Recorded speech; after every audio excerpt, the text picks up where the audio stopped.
தமிழ் சமூகத்திற்கும் இந்திய அளவிலும் பிற்படுத்தப்பட்ட சமூக மக்களுக்கு விகிதாச்சார அடிப்படையில் இடப்பங்கீடை வென்றெடுப்பது என்கின்ற நோக்கத்தையும் இந்தியா ஒரு ஒற்றை தன்மை கொண்ட ஒற்றை அதிகாரம் கொண்ட ஒரு அரசாக இருக்கும் வரை தமிழ்நாடு மட்டுமல்ல இந்தியாவில் இருக்கின்ற தேசிய இனங்களுக்கு விடுதலை இல்லை.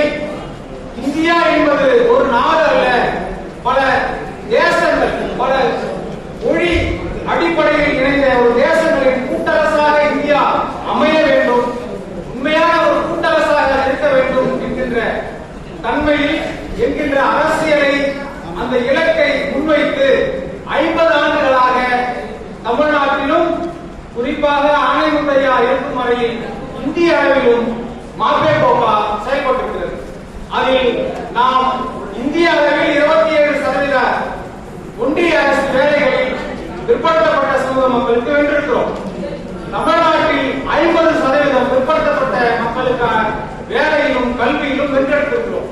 இந்த 2 வெற்றி மார்க்சிய பெரியாரிய பொருள் கட்சியுடைய சாதனை. இதை மக்களிடத்திலே பரப்புவதற்கான ஒரு ஏடாக, கொள்கை ஏடாக, பகுத்தறிவு ஏடாக 40 ஆண்டுகளை கடந்து தமிழ்நாட்டில் முதன்மையான ஒரு பகுத்தறிவு மாத இதழாக சிந்தனையாளர் திகழ்ந்து கொண்டிருக்கிறது. இந்த தன்மையில் பெரியாரையும் மார்க்சையும் இணைத்து மார்க்சிய பெரியாரியம் என்கின்ற தன்மையில் தான் இந்தியாவில் ஒரு பொதுவுடைமை அரசு அமைய வேண்டும். அது மார்க்சையும் பொதுவுடைமை தத்துவம் அமைய வேண்டும் என்றால், மார்க்சியம் வெல்ல வேண்டும் என்றால் பெரியாரையும் அம்பேத்கரையும் துணை இல்லாமல் இந்திய மண்ணில் மார்க்சியம் வெல்ல முடியாது என்று ஆணித்தரமாக 50 ஆண்டுகளுக்கு முன்பே இந்தியாவிற்கே வழிகாட்டியவர் அனைவரும் மார்க்சிய பெரியாரிய கொள்கை. அந்த தன்மையில் நாம் இந்த நிகழ்வை ஒவ்வொரு ஆண்டும் மக்களுக்கு இந்த அரசியல் செய்தியை முன்வைப்பதற்கான ஒரு நோக்கமாக முதல் நாள் முற்பகல் நிகழ்வு மலர் வெளியீடாகவும் பிற்பகல் ஒரு மாநாடாகவும் ஒவ்வொரு ஆண்டும் நடத்தி கொண்டிருக்கிறோம். தமிழ்நாடு மட்டுமல்ல, இன்றைய சூழல் தமிழ்நாட்டிலும் இந்திய அளவிலும் இல்லாமல் உலக அளவில் கூட ஜனநாயகத்திற்கு பெரிய கேடாக அமைந்திருக்கிறது. வெனிசுலா அதிபர் நிக்கோலஸ் மதுராவை ட்ரம்ப் அந்த நாட்டிற்கு சென்று அவரை நாடு கடத்திருக்கிறார்.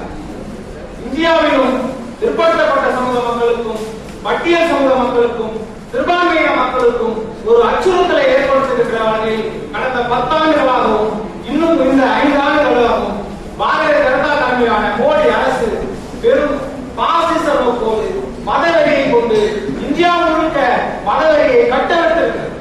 அதில் தமிழ்நாட்டிலும் அப்படிப்பட்ட ஒரு சூழலை உருவாக்குவதற்கு அவர்கள் முயற்சிக்கிறார்கள்.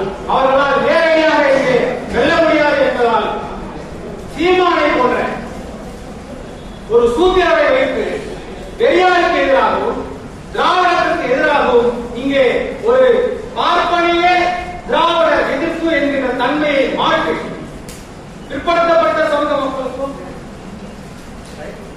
பட்டியல் சமூக மக்களுக்கும் முதல் ஒரே ஒற்றை எதிரியாக இருக்கின்ற பார்ப்பனியத்தை வீழ்த்த வேண்டும் என்கின்ற 100 ஆண்டு சுயமரியாதை இயக்கம் வளர்த்தெடுத்த இந்த தன்மையை உடைப்பதற்காக யார் நமக்கு எதிரி என்கின்ற தன்மையை மக்களிடம் 100 ஆண்டு பரப்பியதன் விளைவாகத்தான் இன்று பார்ப்பனிய எதிர்ப்பு ஒரு வலுவான ஒரு அரசியல் அமைப்பாக தமிழ்நாட்டில் நிலைத்திருக்கிறது.